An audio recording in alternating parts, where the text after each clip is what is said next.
这鱼不咬钩，我有什么办法？我又不能替他咬钩去。你这，县长、县办主任都来了，我可告诉你，李老钓不到鱼，你要负政治责任。30年前的赵本山是真敢拍，老领导喜欢钓鱼，可鱼就是不上钩。为了让领导开心，几人一合计，干脆让人潜入水里，把鱼给挂上。快，掉下来！老领导来视察，点名要4菜1汤，绝不能铺张浪费。可这汤菜上来，所有人都傻了眼，这分明就是4盆1缸，挤了满满16个菜。这也叫4菜1汤？这真的是上有政策，下有对策，把溜须拍马的心思都用绝了。就怕吃了喝了还坑人，不干好事儿，那才缺德冒烟呢。这是一部讽刺力度大到咂舌的电影，其对于80年代官场的歪风邪气抨击的毫不遮掩。那时候的赵本山还没有大火，其后面拍的经典小品《牛大叔体感》就有本片的影子。哎，这扯淡是不是搁这来的？当年的巩汉林老师瘦得让人心疼，巨好嫩的简直能掐出水来，而女演员董丽范还没有富婆的气质，在电影中叫胖妹。这些未来的小品界巨星们，在他们的青涩时期合演了这部讽刺神作，来的都是客。故事发生在一个叫竹林乡的地方，赵本山饰演的萧望发风趣幽默且精明能干。他在省城参观出口产品展览时，发现竹编工艺很受欢迎，于是回到家乡办起了竹编工艺社。乡亲们手编的产品很快打入国际市场，竹林乡也成了远近闻名的致富乡。从此来取经采访、旅游订货的人络绎不绝。为了接待好宾客，乡长整天迎来送往，忙得焦头烂额。可乡政府食堂本就不大，加上人手不够，后厨也乱成了一锅粥。为了捋顺流程缓解压力，乡长特意安排聪明能干的萧望发担任食堂管理员，职位排在妇女主任之后。作为乡里的把手，萧望发刚上任，乡里就来了位贵宾，外销商严经理。此人正和外商洽谈上100万的竹编生意。乡长交代萧望发，为了乡里的利益，一定要让严经理吃好喝好。他还特意打听出严经理喜欢吃溜干煎和鱼香肉丝。可就在这关键时刻，后厨却传来坏消息：你买的肉呢？没买到啊？你干什么去了？天太热，再说屠夫不敢多杀猪，我又去的晚，猪腰子、猪肝、好肉早卖完了。为了不让合同付之东流，乡长只好把食堂未长成的猪给杀了。可几人不会杀猪，血放到一半，猪却挣脱跑了，场面瞬间乱作一团。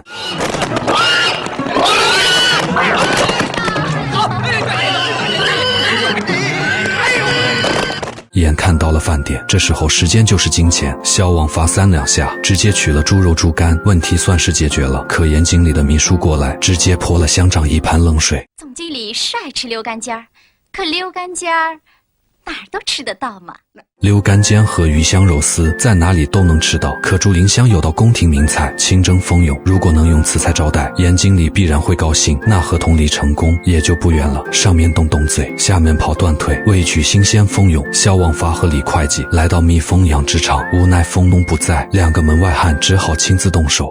别帮我能坚持，快取蜂蛹！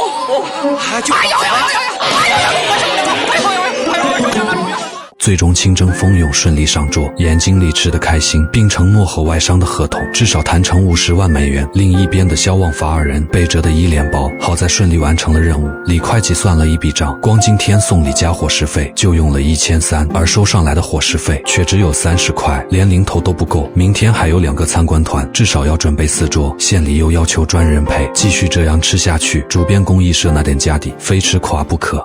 哎，有得有失嘛。如果能成交一笔大生意，那咱们还是能够赚回来的。为了解决招待费用过高的问题，萧望发想了奇招，把食堂的来宾分为3等，领导级别的就按最高规格的上等菜，一般的观察团、旅行团就做中等菜，而那些打秋风吃白食的就做下等菜，直接白菜豆腐打发走。说穿了，要看对咱们有利还是无利。对。另外，萧望发还训练了一批素质过硬的服务员，解决了后厨人手不足的问题。隔天参观团的大巴车赶来，萧望发看过菜单后，要求加1道扣肉。根据他的经验，坐大巴车的往往是普通领导，这群人碰上大锅菜都讲究个实惠管饱，所以招待他们就得大鱼大肉，吃一顿管2天，多少天也忘不了我们乡啊！好，再加1个扣肉。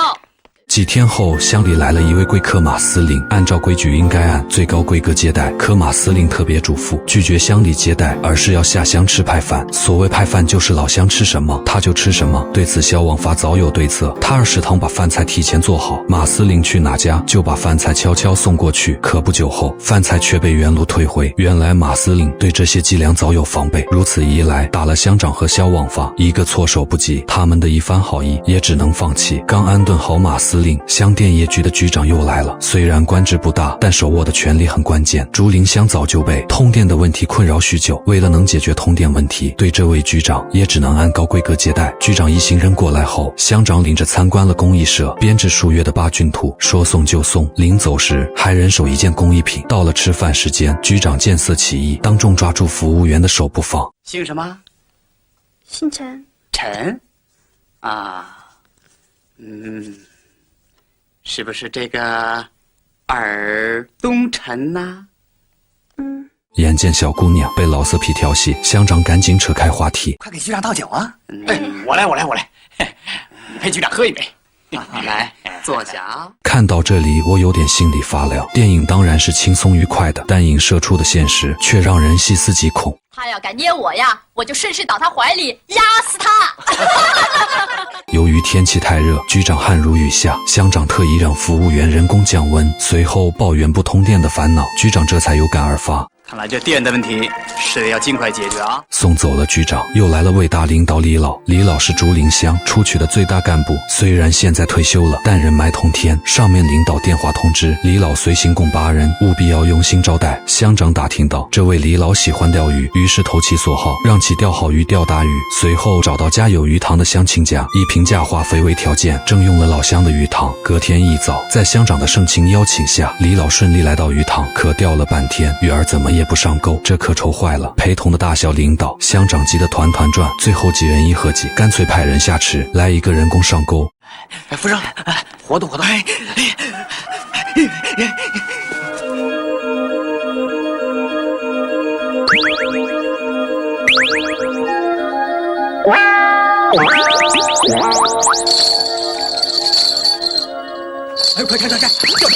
钓上了！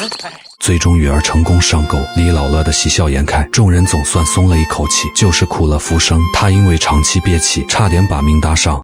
这乡里有学校没有啊？有啊，把这鱼送给老师们打牙祭吧。不，这怎么行啊？这鱼是乡里的，我们是渔翁之意不在鱼嘛。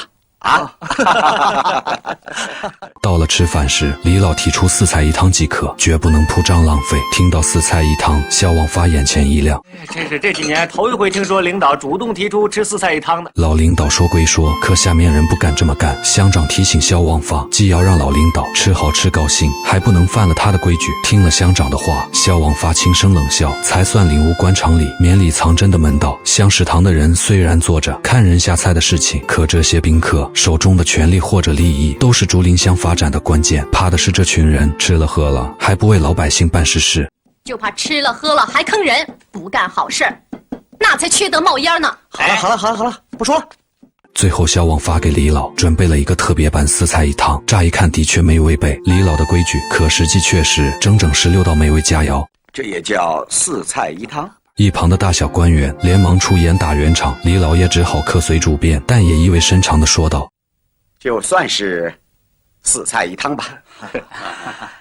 看起来你们不但很会工作，而且也会对付上边来的人呐。”连续的接待，萧望发做的都很圆满，更为竹林乡立了大功。乡长对此颇为满意，决定介绍萧望发入党。可后者听后却拒绝了，还说了一多触及灵魂的拷问。党章我不是没学过，党员的标准我也不是不明白。你说现在咱们做的事哪桩哪件是个党员应该做的？几天后，乡里又来了几个参观团，是外省的大客户。乡长大拇指一出，这是提醒萧望发要按最高规格接待。就在几人忙活时，县委又来通知说省委国副书记马上到。乡长让萧望发赶紧准备2桌菜，他自己去陪国副书记，而李会计去陪参观团。可李会计听后却苦苦求饶。校长，你饶了我！上次你让我陪人吃饭，我拉了3天肚子，躺了3天，你看我这瘦的。去做个样子。都是大买主财神爷。哎呀，我骗你干什么？你看我现在还能吃，我歇一会儿还能吃呢。你看你这。李会计无奈，只好吃了胃药，硬着头皮上阵。参观团的客人白得皮的轮番上阵，李会计盛情难却，很快就扛不住了。他找到乡长，提出实在喝不动了。乡长听后自然不同意，给出的理由让李会计无法拒绝。喝出毛病来，按工伤处理，喝死了算烈士。你说的。去吧。开追悼会的时候，你得请我。李会计催吐后重新上阵，喝得一众客户无力招架。这边的肖望发挨着食堂工人来给马司令送派饭，可他仔细一瞧，发现爱钓鱼的李老也在这里。肖望发躲在暗处偷听二老谈话。你知道什么叫四菜一汤吗？你知道什么酒可以当饮料吗？啊？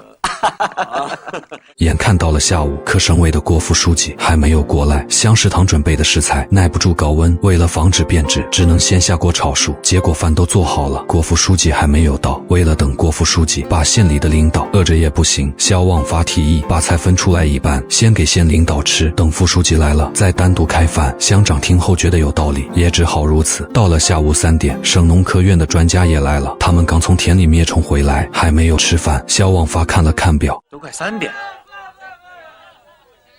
首长说不定在哪儿吃过饭。我做一回桌，你们谁要是饿了，跟他们凑成一桌，马上开饭。农科院的专家们是给乡亲们办实事，让他们饿着。肖望发于心不忍，于是擅自做主，让他们把剩下的菜给吃了。农科院的专家们并不知道，他们这顿饭沾了副书记的光，不由感慨道：走了那么多地方，就是这个地方接待的最周到了。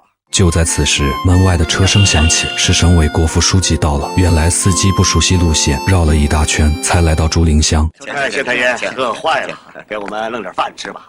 乡长去食堂催上菜，肖望发听后倒吸一口凉气，得知饭菜没了。乡长一怒之下说肖望发是开政治玩笑，好在县长出面调解，他们决定用仅有的食材做几个简单的端上去，总不能让副书记饿肚子。青菜稀饭花生米，再配上松花蛋，用这些简单饭菜招待省委的副书记。县长和乡长站在一旁，头上直冒冷汗，心里念叨着这下全完了。这菜上齐了吗？上齐了。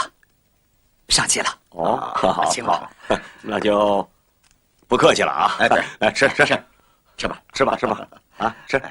郭副书记看到招待的菜如此简单，也十分吃惊。用餐完毕后，副书记对简单的餐食提出了表扬，可口之余还不浪费，就该当如此。乡长听了后却有些惶恐不安，回到食堂给肖望发一顿训斥。其实肖望发也早就受够了，领导宾客们过来就要大吃大喝一次，他这个所谓的把手就是一个危机公关的角色，做好了功不大，出错了必然要背锅。对于这种人情往来的乱象，肖望发痛苦不已。这一次他终于爆发了。我把饭菜拿给农科院的同志吃了，这哪点错了？自从我当了这第8把手以来，我哪天闲着了？天天迎来送往，谁也不敢得罪。乡亲们辛辛苦苦没日没夜，一根丝儿一根丝儿用心血，半年才织出来的摆地图价值8000多元，让你一句话就白送了。乡里中心小学的教室都快塌了，可孩子们还在里边读书，家长们每天担惊受怕就需要2000块钱，对吧？可咱们就舍不得批呀。现在1个月的招待费就是2万，你知道不？这还要人活不？我就不相信你一个乡长看着这些乌七八糟的事情，就那么心安理得。肖望发的话字字如刀，很扎在乡长的心里。就在此时，郭副书记来到肖望发身后。肖望发，郭副书记，这事儿都怪我，没有他们的任何责任。给您留的那桌好菜啊，是我让别人吃的。乡长和肖望发的话全被书记听去，了解了事情的来龙去脉。县委干部喝得烂醉如泥，来找郭副书记耍酒疯，被直接拖了出去。看到厨房一角触目惊心的浪费，省领导对乡长和县长进行了严厉的批评，二人头上的乌纱帽怕是保不住了。事情我们都清楚了，而你这个乡长还有你这个县长，虽说工作有苦衷也有困难，但是如此大吃大喝造成浪费，是党纪所不允许的，这也是犯罪。如此下去，我们的国家怎么能够兴旺发达起来呢？其实郭副书记这次下乡就是来检查吃喝风刹住了没有。前面的李老和马司令也是下来督查的，对于乡里安排钓鱼以及特制的4菜1汤也早已记录在案。这股歪风一定要刹住！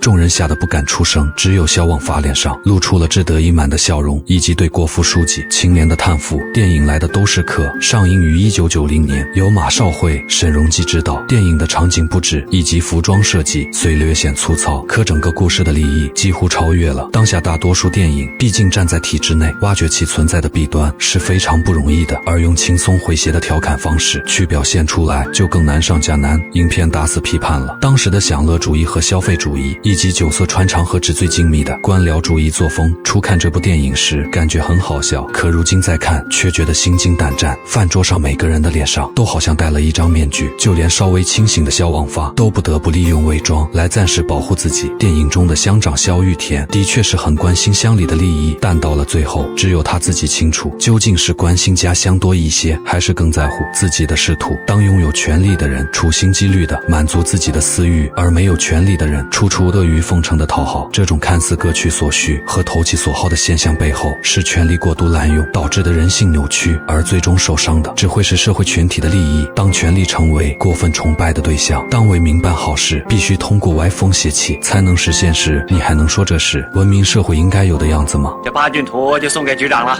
好，请局长多提宝贵意见呢。给你们做个广告啊！无论是老虎还是苍蝇，不管鸡蛋有没有缝，失控的权力还是能够轻而易举地跳过公利奔向私利，这才是应该好好思考的问题，也是这部电影所反映出的问题。如电影结尾那样，黑暗终究是遮不住的，正义之手终会出现，不过是时间问题而已。电影的最后，萧望发那邪魅的一笑，他究竟在笑什么呢？我认为他在笑别人，也在笑自己，笑自己的无能，笑别人的伪装麻木。你说现在咱们做的事哪桩哪件是个党员应该做的？